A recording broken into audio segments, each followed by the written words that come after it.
दोस्तों, अंग्रेज भारत के समस्त शूद्रों के लिए कैसे भाग्य विधाता साबित हुए, आइए इस वीडियो में जानते हैं। जब अंग्रेजों ने रेलवे लाइन पूरे देश में बिछाना शुरू किया तो ब्राह्मणों ने हिंदू समाज को भड़काकर उसका जबरदस्त विरोध किया था, यह कहकर कि अंग्रेज धरती माता को लोहे से बांध रहे हैं, अधर्म हो जाएगा, महामारी फैल जाएगी, कोई नहीं बचेगा।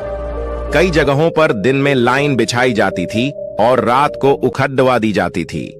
कहीं कहीं तो धार्मिक भावना भड़काकर देवी देवता की मूर्ति स्थापित कर लाइन उखाड़कर रातों रात मंदिर बनवा देते थे।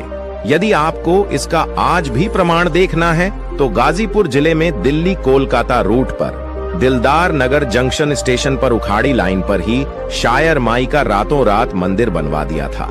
अंधविश्वासी जनता के जबरदस्त विरोध के कारण अंग्रेज मंदिर नहीं हटावा पाए थे, इसलिए ट्रैक को उन्हें मोड़ना पड़ा। आज भी दो ट्रैक के बीचों बीच यह मंदिर मौजूद है।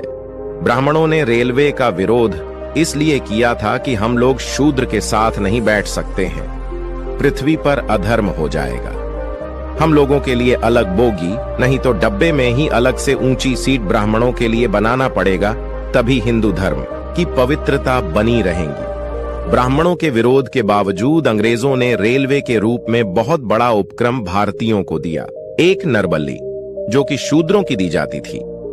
अंग्रेजों ने इसे रोकने के लिए 1830 में कानून बनाया था। 2 ब्राह्मण जज पर रोक। सन 1919 ईस्वी में अंग्रेजों ने ब्राह्मणों के जज बनने पर रोक लगा दी थी। अंग्रेजों ने कहा था कि इनका चरित्र न्यायिक नहीं होता है। 3 शासन में ब्राह्मण को शासन व्यवस्था पर ब्राह्मणों का 100% तक कब्जा था। अंग्रेजों ने इन्हें 2.5% पर लाकर खड़ा कर दिया था। 4 संपत्ति का अधिकार। अंग्रेजों ने अधिनियम 11 के तहत शूद्रों को 1703 ईस्वी में संपत्ति रखने का अधिकार दिया था। 5 देवदासी प्रथा अंग्रेजों ने ही बंद कराई।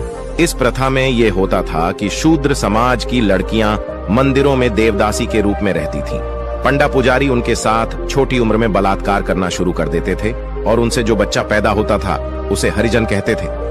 6 नववधू शुद्धिकरण प्रथा। सन 1819 से पहले किसी शूद्र की शादी होती थी तो ब्राह्मण उसका शुद्धिकरण करने के लिए नववधू को 3 दिन अपने पास रखते थे, उसके उपरांत उसको घर भेजते थे।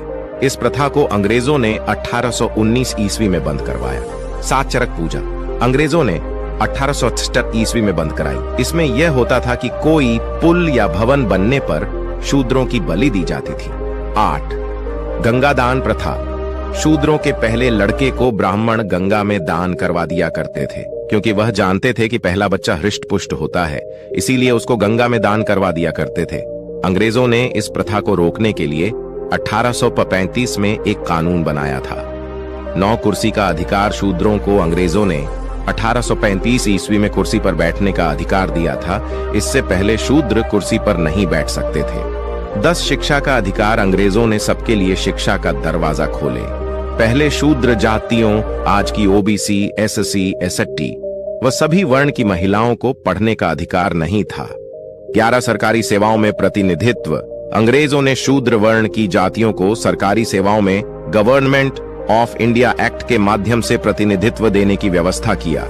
अतः अंग्रेजों ने शूद्र, अतिशूद्र जातियों के हितों को ध्यान में रखते हुए अनेक सामाजिक, आर्थिक और राजनैतिक सुधार किए थे।